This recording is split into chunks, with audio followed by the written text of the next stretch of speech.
Hello, I'm Elizabeth Eloidy of the GBKM Network, and I'm joined here by Mr. Peter Toe, the Executive and Artistic Director of Music Africa.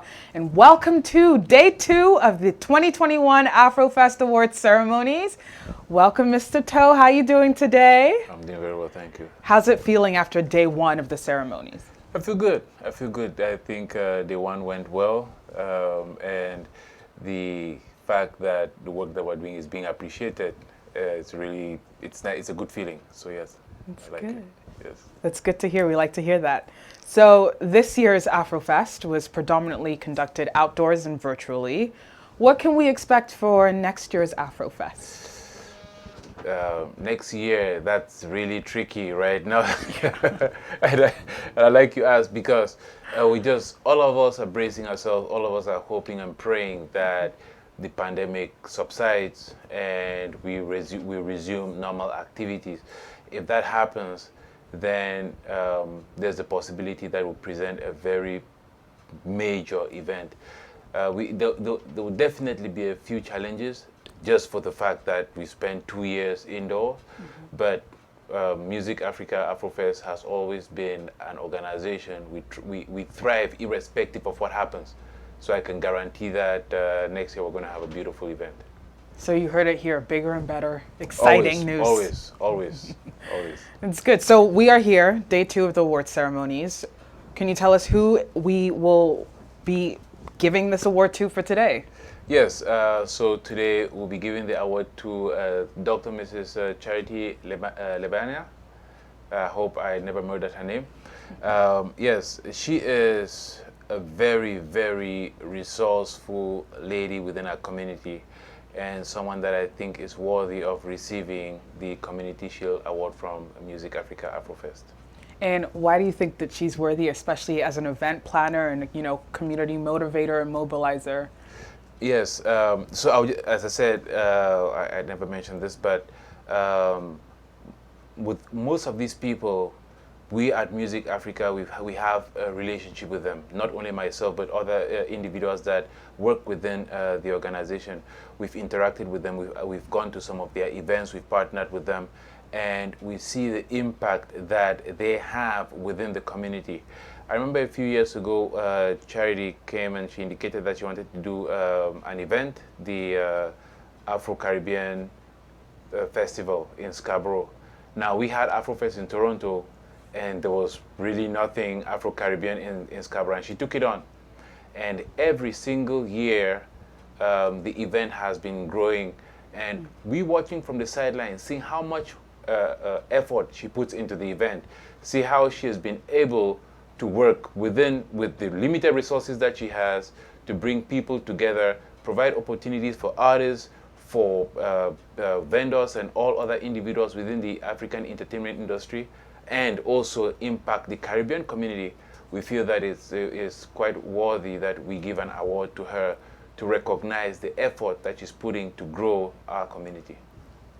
So lovely to hear. Well, we know that Dr. Charity is not in the country right now, so we are going to try and catch her over Zoom the pandemic way and present her award to her for her Community Shield 2021 AFROFEST Awards.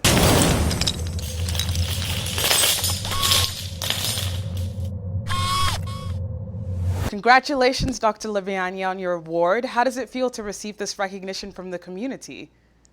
Thank you very much. I am quite humbled. Humbled because this is coming from my community, directly from my community. When you work and do whatever you do and you get recognized by your own community, that is a plus. Although I have received quite a lot of accolades, awards, recognition, and other from the mainstream, even from America, from UK, but this coming from my own community, I am humbled. Thank you very much. Wonderful. Now, we'd love to hear a little bit more about your background. How long you've been in Toronto, where you're from originally, and how long you've been in business as well. Okay, like you said, my name is Dr. Charity Lebeanya. I am Nigerian Canadian and of Igbo heritage or Igbo background. born and bred in Lagos, the economic capital of Nigeria. I came to Canada about almost 28 years ago, March 1993 precisely. I have a BA, I have an MBA, I have numerous professional development certificates, including I am chartered, and also including one from St. Francis Xavier in Nova Scotia, and I have an honorary doctorate degree. That's about my education. Like I said, I've been here about 28 years now, and that's just about me. Thank you. And about the work that you do with your organization, could you tell us a little bit more about how that came to be? Okay, that's kind of an interesting one. My journey is similar to the journey of quite a lot of immigrants there in Toronto, in Canada, and in Canada. So, like I said, I came about 28 years ago, and I came as a graduate, and I came with so much dream. I applied for jobs. Nobody will give me employment. There is a roadblock. They need for Canadian work experience, and also Canadian degree, whatever. They have too many roadblocks. And those days in the 90s, early 90s, there were quite a few Black or immigrants like me. So I was having challenges with that. And of course, also having challenges with accent. I have accent. I'm being a Black woman, a single mom and all that. So I have a lot of those roadblocks. And that almost made me to lose my self-esteem. It came to a point where I was applying for over 35 to 40 job opportunity every month. I just go to job bank, I go to all the papers, I apply for everything and anything, even to be a junior staff. You can imagine being chartered, marketing, having something that is a real qualification that people sought for. But I had that at a very tender age. So I was already considered to be very smart, intelligent. And then so coming and hoping to get employment just very quickly, directly. So my hope was shattered. Nobody would employ me. And even when I'm invited to interview, that is the end. I never get to hear again. So gradually, after quite a while, I went to work in a factory to do some menial job. If within 2 weeks, I was dismissed because I couldn't really work the speed that they required. So I was really almost losing hope. Then a friend suggested to me that maybe one of the quickest or fastest way to integrate or to get a job in an office environment might be in non-profit. So as a result of that, I decided to try that, to go and volunteer in a non-profit. So I went to a mainstream one of the mainstream ones. So I started to volunteer to learn. And one of those mainstreams, I was very, very surprised that a large population of their clientels are Blacks. Yeah, be it from Africa, from Caribbean, or Black Canadians, just Blacks, and of course, many other visible minorities. I was shocked in why those people come to access program, which is more of dropping and all this kind of stuff. In the staff level, there was not a single Black person apart from volunteers like me or people that are cleaning the floor. So it got me thinking. Being an African, I know the challenges I went through. So why is it that our people are not in this field? I started to think. And then a lot of the services are targeted at us. So lo and behold, they gave me a contract of 6 months. So I did it because was sick and had to go away on leave, sick leave. So I was asked to fill the position. So while filling the position, I started to learn everything and anything that I can. So before the end of my tenure, I spoke to quite a few friends who are around me. And before I left the mainstream job with nonprofit. Uh, Heritage was established. So with five other community people that saw my vision, we now incorporated Heritage Skills Development Center. So HSDC for short came into existence in October 1993. So it's exactly 27 years now. So that was like a few months after my arrival here. So HSDC is known to empower, to promote promote the issues related to visible minority, be it employment, be it health, be it arts and all that, so we do capacity building. So we decided, based on my own personal experience and experience of those my friends and some of the things we read in book, we decided to focus differently, more of settlement, as opposed to maybe going for handouts or going to drop in or whatever. We just started on capacity building, so which is more of settlement. Like for instance, we started business training, and ours is called business integration, and that actually became very popular even with the medias those days, because that was something very unusual. So we call it business integration. So they asked then, why is it business integration?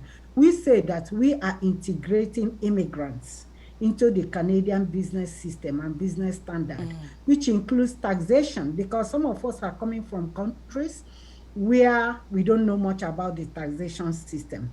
We don't know much about a lot of ways of running business here. So we thought that if we can learn some of those things, those who cannot get job can always start their own business. And those that about 12 weeks of training to teach them the skills, the necessary skills that are required to enter into the business life. The same thing we did with employment, how to really write job applications, same thing. And gradually, many other, we are the first to start basic sewing and fashion designing. And you will wonder why. Because there are some of our women who are fashion designers in our country or in other immigrant countries. So they needed to learn how to do the Canadian fashion or Western style fashion. So in other words, they take the same African fabric, they learn to westernize it with them. So gradually, many other programs like the youth program, we eventually entered into parenting. Why did we enter into parenting? Because a lot of the parents from our community are entering into having problem with social aids, children's aid. We are seizing the children, or they are entering because, in our culture, the way we bring up children are different. Like we smack them when they are wrong, and for here, it's abuse. Yeah.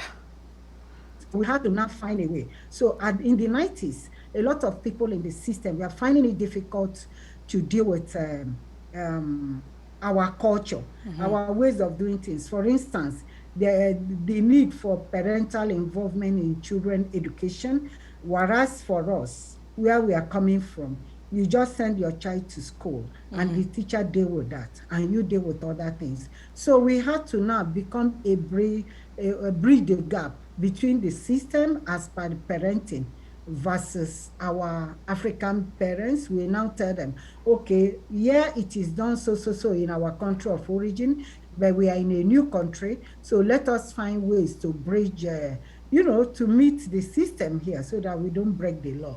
And again, a lot of our youth started having problems, especially the teenagers that are brought from Africa. They are trying very fast to learn the Canadian way of doing things, of their rights. Some of them are given rights and they don't know how to manage those rights because they were not born into the system. So their parents are singing different songs and the children are understanding, or the youths want to embrace something else. So there is a lot of misunderstanding, frustration, either the youth running out or a lot of frustration. So again, we started bridging those gaps and also teaching our young people how to also perform excellently well in the school. For instance, some of them are not used to doing their coursework online. They are not used to doing online and doing all those things. So we started. So just being successful in effectively doing one thing very well.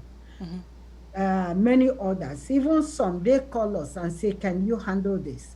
Can you do this? So we started, and that was just how Heritage was born, out of a need. And it was while I entered into it, being honest about it, out of necessity. I now found that along the way that I was actually born to do that. So I really stumbled into my career unknowingly. So I do it like I was born to do it. And so it became a part of my life, helping people. And it became very, very fulfilling. The more people I help, the more I realize, the more I feel fulfilled. The more people, sometimes people meet me on the road or at event and they say, oh, 20 years ago, 18 years ago, I came to your center. You people did this. You people referred me. You people helped me to help me with how to do resume. Or my business have grown. So much of it, so much of those kind of things, So actually, as part of the Queen's Jubilee, Golden Jubilee celebration, I'm one of the Canadians, the Commonwealth people that were honored by the Queen quite some years back. So it continued to grow from that point and all that. There was no looking back. And of course, I continued to learn. I continued to research.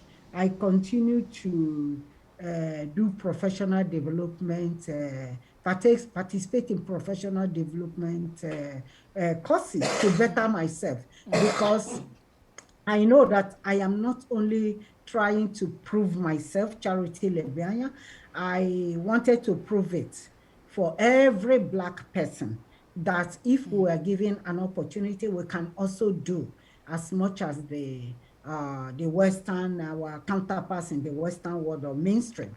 And so that was a big challenge for me, so that I have to prove myself and prove others. Also, I wanted to prove that, yes, some of us were not born in Canada, we immigrated, and we are already adults when we came. So fortunately, unfortunately, we have a thick accent. We cannot do anything about our thick accent. So I wanted to show them that they need to look beyond our accent, our way of speaking, to what we can accomplish. So that was a very big and tough challenge. And I'm glad that the first people that to give us opportunity was Trillium, that gave us opportunity to do a feasibility study on the unemployment in the African community, particularly women. And we did a fantastic job. We did not spare a penny. We even added by making sure that we got a researcher to help us do that. And having done that to their satisfaction, the first measure after the feasibility study was our business integration. So we were given about 32 people to train, to select. And out of that 32, 28 started a business, small business. And that was even the mainstream media, Toronto Star, whatever, so many medias. It was amazing. And that actually launched us into an agency to be considered by the mainstream and by the funders and by the grant-making institution. So it brought us to say, hey, I think this organization worth looking into. So that was just how we launched. And then the rest of the whole thing is history. So what else would you attribute to your success today? Having been an immigrant, you mentioned, overcoming your own personal obstacles and challenges and starting a business. That is already a challenge, an obstacle that a lot of people have to overcome, but clearly you've overcome them. So what would you say has helped create the success that you are today? I think to me, the most important thing, why prayer plays a key role, but I will always tell people hard work, hard work, hard work, research, work with the network with the community is very, very important. Today business is never done in isolation. Know what is happening there. We're in a changing environment where everything changes. And since everything changes, know your area very well. And also very important, do what you follow your passion. Like I said, I was like swimming before. I wasn't sure and all that. And when I stumbled into it, what I did, marketing, I'm a marketer by birth and all my career, so you don't do something just because somebody else is doing it. If you follow your passion, I always tell people when I do small business training or people that come to me for mentorship, I tell them that do what you love to do and you never work a day in your life.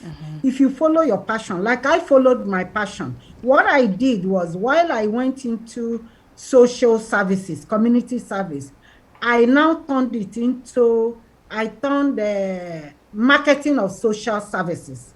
And that has made me to strive. I have always been very innovative.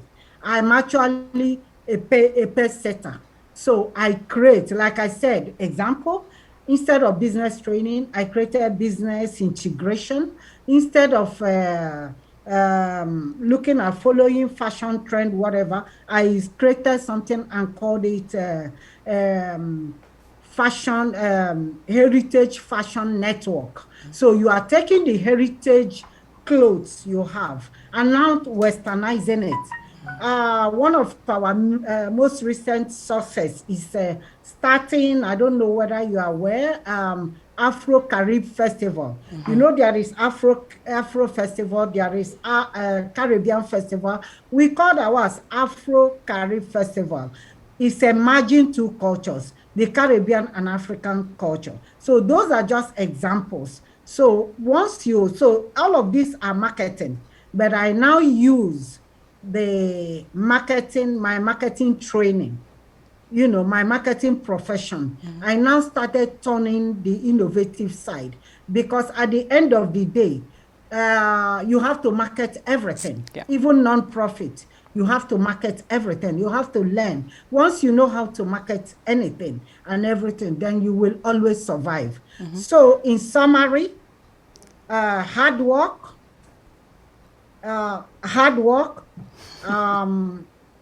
following your passion, research, participation in community, and business is never done in isolation. So network.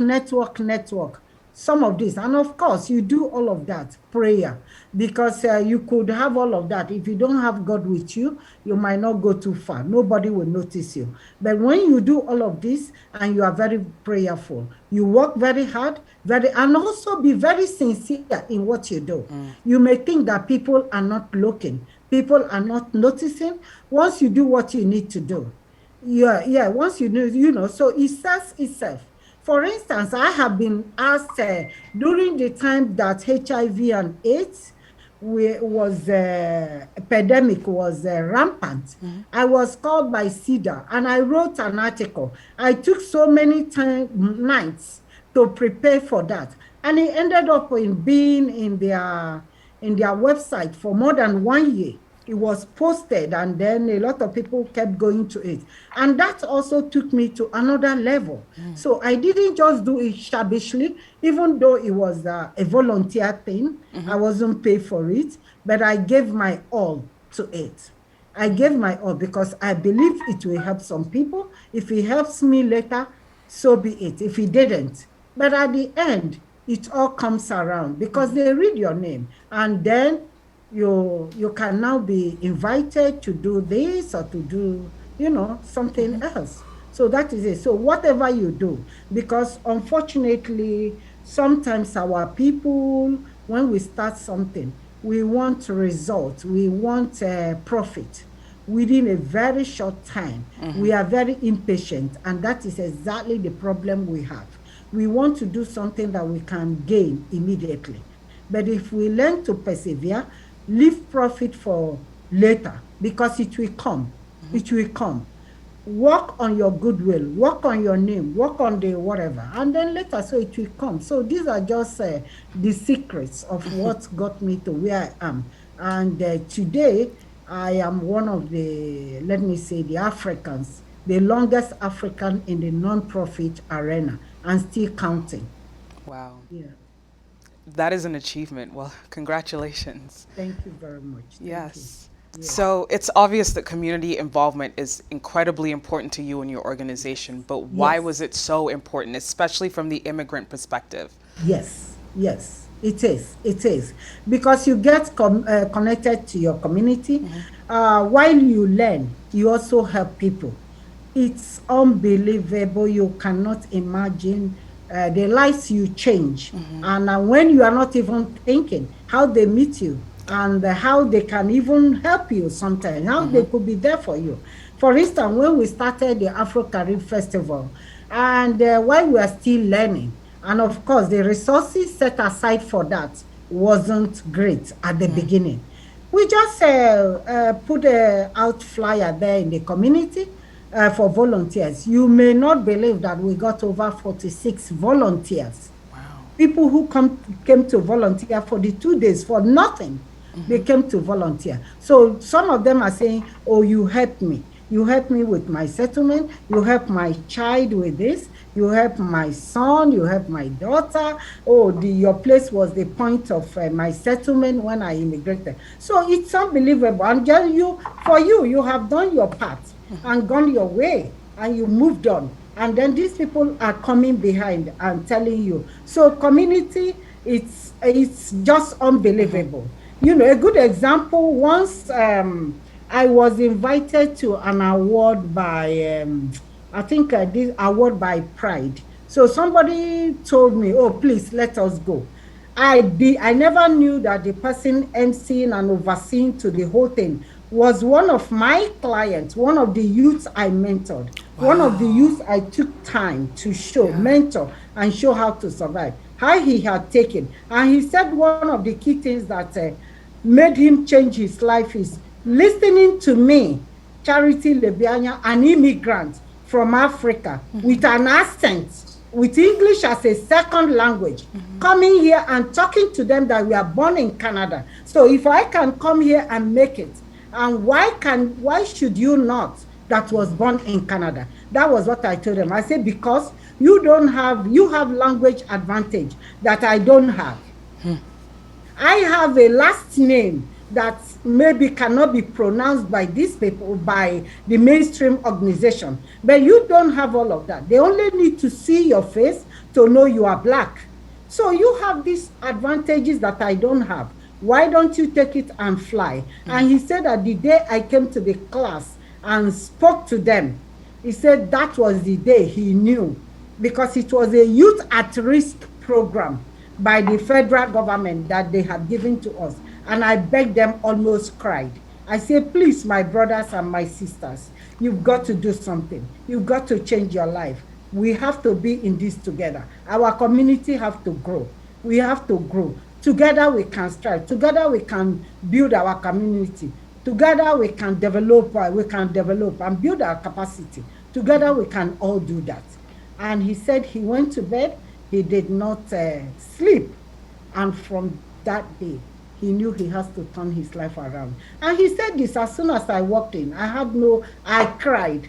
And later, everybody came around and all that. I shed tears because I least expected that. Yeah. And that is just one of the stories that kept me going. Yeah. That's inspiring. Yeah, it's true. You don't know how many people you inspire and touch their lives when you come across them until they come back and tell you. Yes. But speaking of community and community involvement, Music Africa is also a big part of our community here, especially in Toronto. Yes. Why have you supported Music Africa in the past? Okay, first, I see music Africa. Actually, funny enough, from when I came into the country, I used to participate in a smaller way. And when I was still growing up, I used to be one of the vendors. So even though I was able to make little money, but it's not just about that. I see Music Africa to be promoting our cultural heritage, our culture, our community, our arts and craft, our food, our everything in positive ways. Unlike, as you and I know, the media over the years, the image they portray is about hunger, about starvation, about our people almost living on trees or in the bushes, about we begging, and a whole lot of that. It's just the negative image of Africa, unfortunately, that has been portrayed. So, from Music Africa perspective, people can now see, people can enjoy the food. I have spoken to some people. Their purpose of coming is to enjoy the different delicacies and food. So some other people can come for arts and craft because that's an opportunity to see our arts displayed in an unbelievable way. And then sitting down, they listen to our music, our tune, even our talking drum that can talk to you. It's priceless, my dear. It's priceless. So because of that, even in the early millennium, about 2001, 2002, I volunteered. Then Mary Duku was the president, and she's a very close friend of mine. I volunteered. And not quite long, just so recently, was it 2018 or 17, thereabout, when the government wanted to either shut it down or reduce the activities to one day. I am one of those that really stood up and say no to that, because if we allow them, they will take away every other thing, just like Caravana was caught.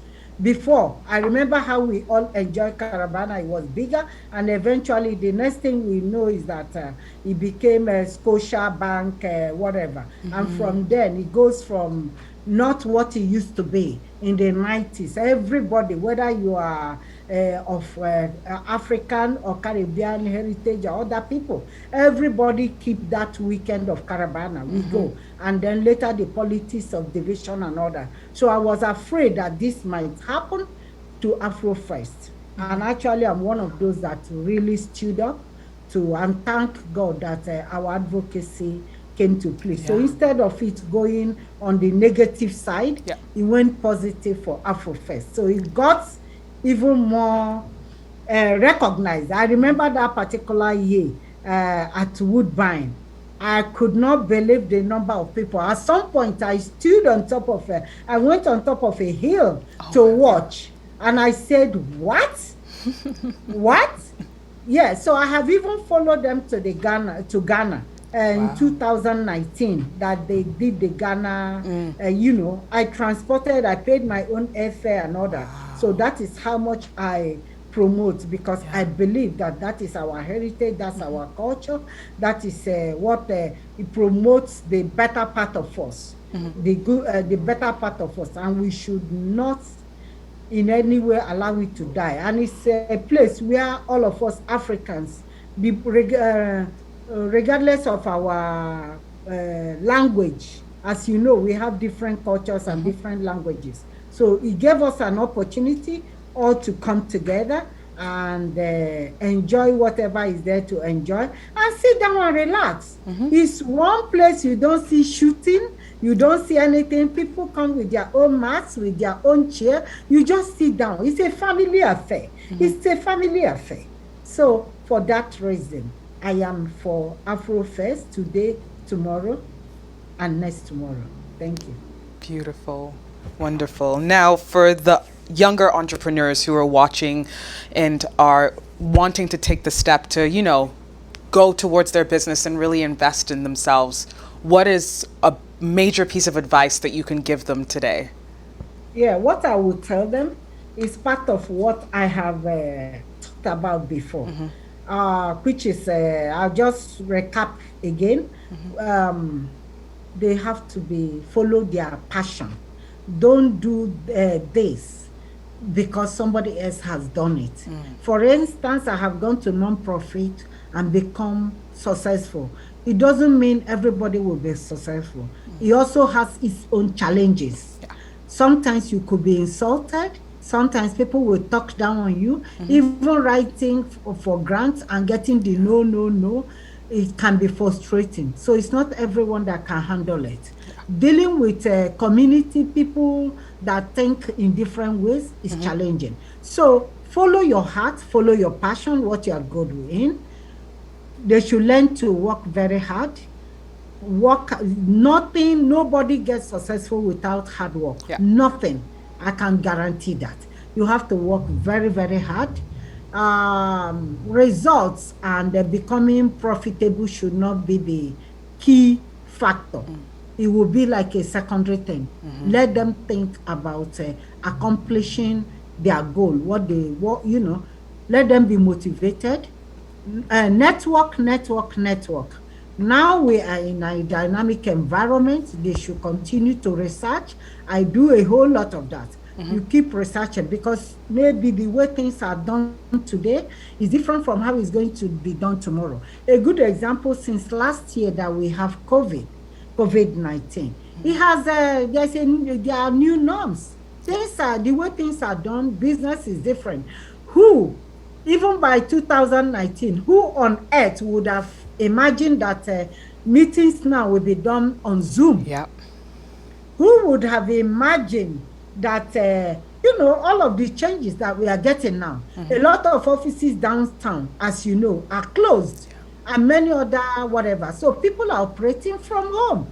So things are changing. So when you network and read a lot, you learn to follow with the trend. Even the non-profit that we are in, it's also changing. Things are changing all the time, because as you have more and more new influx of new immigrants coming into Canada, they are coming with different ideas, different energy, different culture, different requirements. And some of them are even very sophisticated, more than you can even imagine. So we have to continuously learn to meet this need. And that is the only way you can remain marketable, you can remain relevant. So they need to learn to research. They also need to learn to work, not to work in isolation. And what you don't know, one of the things I did in the early times, I can give an example. Sometimes when I make application and they refuse, instead of me turning the officers into my enemy, sometimes I call them and say, please, where did I fall short? Can you teach me? So some of them end up being my role models or my mentors or my teachers. And they teach me where I went wrong, why I didn't succeed.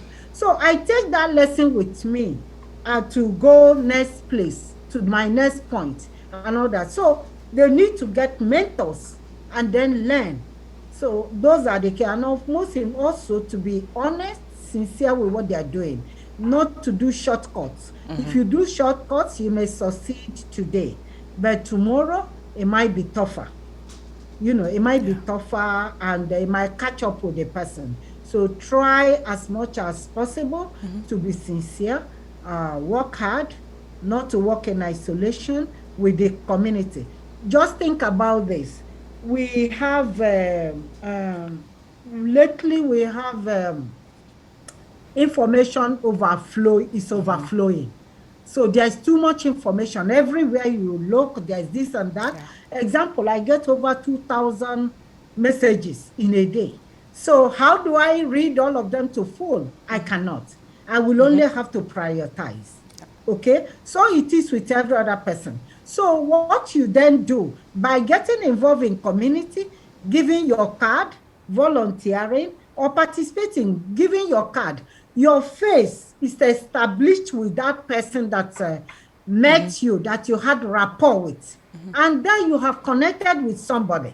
And if the person, for instance, if it's real estate, I will likely refer somebody that I have met and spoken to. Same thing if you are a doctor and a lawyer, I met you somewhere and you tell me what you do and this and that. Based on the rapport, I could refer clients to you because I know you are supposed to someone who have just sent me an email I don't know the person. There was no connection with that person. So connecting is one of the ways of business today, and this could change tomorrow. Yeah. So thank you. So these are just my few advice. And finally, in addition, they should always try to do professional development short courses in their choosing field. Thank God we are in developed world. In Canada and Toronto in particular, we have evening classes. They are weekend classes. So I did a whole lot of this throughout the period of my career. So because you learn. Knowledge is power. Yes. Thank you. Yes, knowledge is power. Thank you so much, Dr. Charity Lebeanya, for joining us today, and congratulations on your Community Shield Award. Thank you. Thank you. Thank you. You so much. I'm honored and I'm on board. And I also want to say congratulations to GBK. I have watched you people from just, how many years, and you have grown from strength to strength. This is also another evidence that by working hard that one day it will pay off and all that. It will never, not the same year you started, but if you persevere. So that's another example of a successful outfit in the Black community, and we want to see many more. As I work towards retiring in a few years' time, handing over to younger people, I want to see, because I have actually sacrificed so much to the Black community. I have. If you listen and get to know what I and a few other people had done in Black community, you will not believe that. So we want to see more people. For instance, do you know that I, and with 4 other ladies, wrote to Canadian government during the time of Chrétien.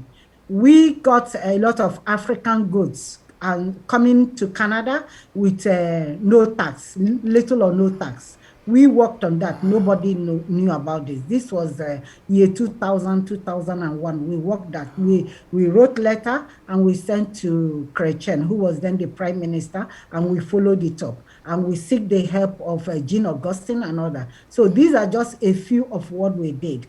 So we try in whichever way to bring. And today, as those days, the only African store we have was in Bloor and Lansdowne. Wow. So from Mississauga, from everywhere, you have to travel all the way if you want to eat an African food. And of course, it costs arm and leg to even buy any of them. But think of everywhere now, the African food, the African restaurant, and you can buy them relatively cheap. So we worked on that and some other things. So we look and then we say, we wrote to them, we said, we thank you for all what you're doing for the Africans, but then we don't want handouts. Teach us how to fetch our own bread, the fish, so that we can feed our family forever. And that was what we did and we continue to do. This is also one of the reasons why I became an advocate for young Black youths. I had also been invited during the time of Chrétien to write about how Black youths, African Canadian youths, can be empowered. I also wrote something during that period. And gradually, I continue to do as much as I can to empower them. So for over 10 years, I was really holding on a major contract towards empowering and youth entrepreneurship, empowering them. And part of what we do is not just empowering, it's also mentorship. From mentorship, helping them to deal with their emotional, psychological challenges before we now go into the real entrepreneurs. Because I was able to convince the government that if you just go into entrepreneurship without dealing with their key challenges, you don't get much done. So this is important and has to be done. And thank God they listened, and by special grace of God, we were able to change quite a few lives. I know that all is not done, there's still so much to be done. And particularly now, the community has grown so much. So there's a lot to be done, but at least one step at a time. And by special grace of God, we will continue to do. So thank you very much. Thank you so much again, Dr. Charity Lebeanya, and congratulations again on your award for the 2021 AFROFEST Community Shield Award.